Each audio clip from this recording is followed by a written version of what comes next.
Break की बात करते हैं बुलेटिन की शुरुआत और बात होगी मिडिल ईस्ट की। और मिडिल ईस्ट से बड़ी खबर सामने आ रही है, जहां यूएनएससी में आज हॉर्मुज स्ट्रेट को लेकर वोटिंग होने वाली है। हॉर्मुज स्ट्रेट शिपिंग सुरक्षा प्रस्ताव पर मतदान होगा और चीन ने यूएनएससी में मतदान का विरोध किया है। ये बड़ी खबर हम आपको बता रहे हैं। स्ट्रेट ऑफ हॉर्मुज को लेकर देखिए दुनिया भर में चिंता की स्थिति देखने को मिल रही है।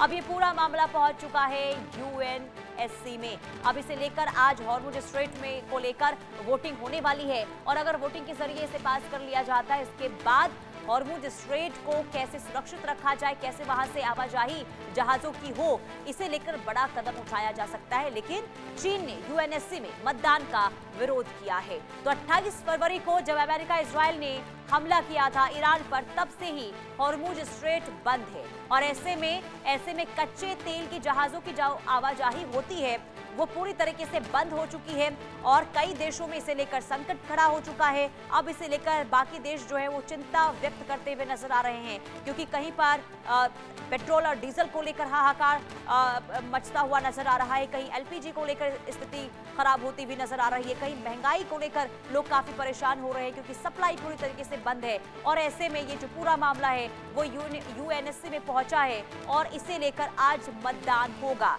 मतदान में अगर ये पास हो जाता है, जिसके बाद आगे बड़ा कदम उठाया जा सकता है, जिसके पीछे ये कोशिश होगी कि स्ट्रेट ऑफ हॉर्मुज सुरक्षित रहे और आवाजाही जहाजों की सुरक्षित तरीके से हो पाए। और अलग अलग, क्योंकि देखिए 400 से ज्यादा जहाज जो हैं इस वक्त हॉर्मुज स्ट्रेट में फंसे हुए हैं और पूरी तरीके से ईरान की ओर से पाबंदी लगा दी गई है, क्योंकि ईरान ने ये कहा है कि इस पर पूरा कंट्रोल, यानी कि स्ट्रेट ऑफ हॉर्मुज पर पूरा कंट्रोल ईरान का है, चाहे कोई भी देश क्यों ना चिताए, लेकिन वो मानेगा नहीं, क्योंकि हमले अमेरिका और इजराइल की तरफ से हो रहे हैं। हालांकि देखिए भारत के लिए राहत की खबर ये है कि भारत के लिए स्ट्रेट ऑफ हॉर्मुज ईरान की ओर से खोला गया है और जहाज आ भी रहे हैं भारत की ओर।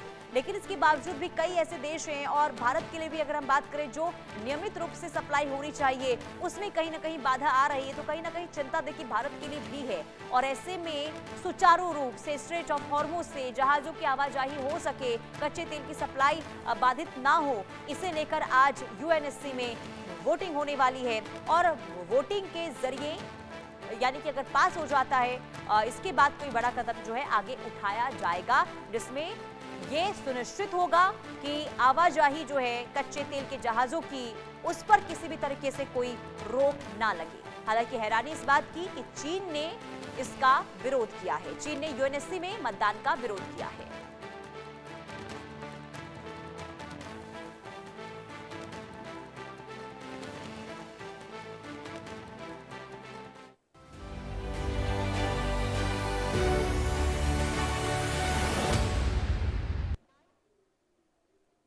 और चलिए आगे बढ़ते हैं और अब बात करेंगे देखिए अमेरिका की। अमेरिका से वापस सोना मांग रहे हैं उनके मित्र देश, यानी कि देखिए अमेरिका के लिए दिनों दिन संकट जो है इस वक्त खड़ी होती हुई नजर आ रही है। दरअसल दुनिया की सबसे बड़ी ताकत माने जाने वाले यूनाइटेड स्टेट्स पर क्या अब उसके अपने सहयोगी भी भरोसा खोने लगे हैं? क्या वैश्विक राजनीति में ऐसा मोड़ आ गया है जहां दोस्ती की जगह अब विश्वास ले रहा है?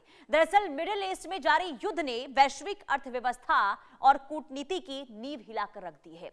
ईरान के साथ जंग के बीच अमेरिका खुद को अलग थलग पा रहा है। हैरानी की बात यह है कि अमेरिका के सबसे भरोसेमंद साथी यानी कि यूरोपीय देश अब उसका साथ छोड़ रहे हैं।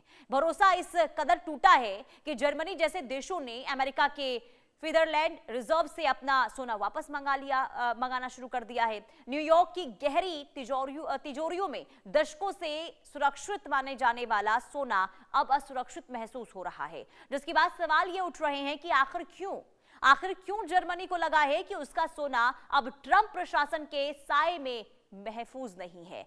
क्या ईरान युद्ध ने अमेरिका की साख को इंटरनेशनल लेवल पर मटिया मेट कर दिया है? रिपोर्ट के जरिए आपको दिखाते हैं।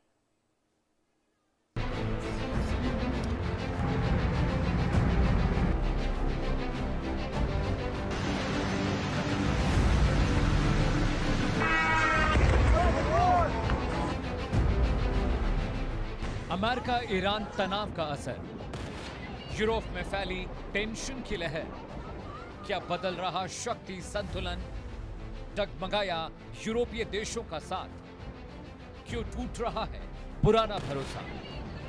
जर्मनी ने उठाया बड़ा कदम, न्यूयॉर्क के तहखाने में गोल्ड क्यों वापस लाना चाहता है यूरोप?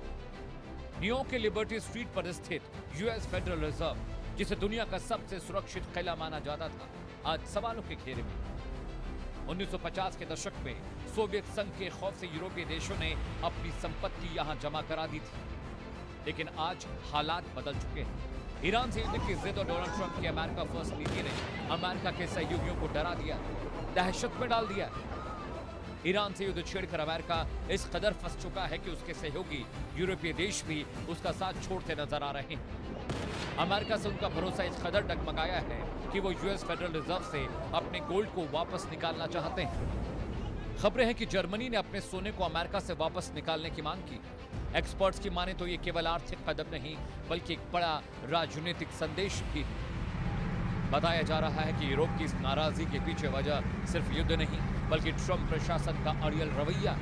टैरिफ युद्ध से लेकर ग्रीनलैंड को खरीदने की धमकी तक अमेरिका ने अपने ही दोस्तों को असहज कर दिया।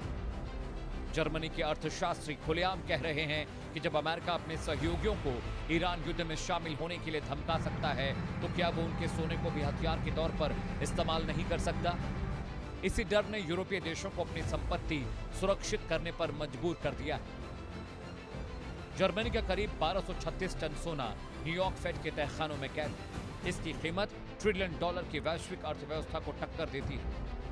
जर्मन प्रशासन को डर है कि अगर उन्होंने अमेरिका की युद्ध नीति का समर्थन नहीं किया, तो उन पर आर्थिक प्रतिबंध लगाए जा सकते हैं या उनके सोने के भंडार को फ्रीज किया जा सकता है।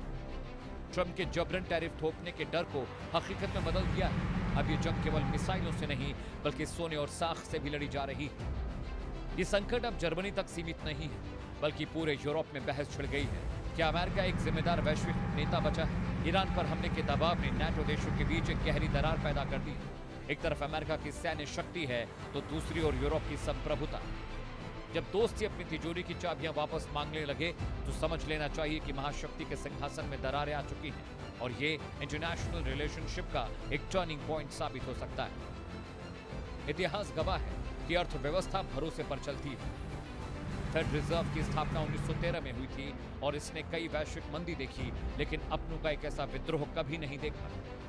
ट्रंप की अप्रत्याशित कार्यशैली ने राजस्व जुटाने के लिए जो रास्ते अपनाए हैं, उसने सहयोगियों को रक्षात्मक मुद्रा में ला दिया।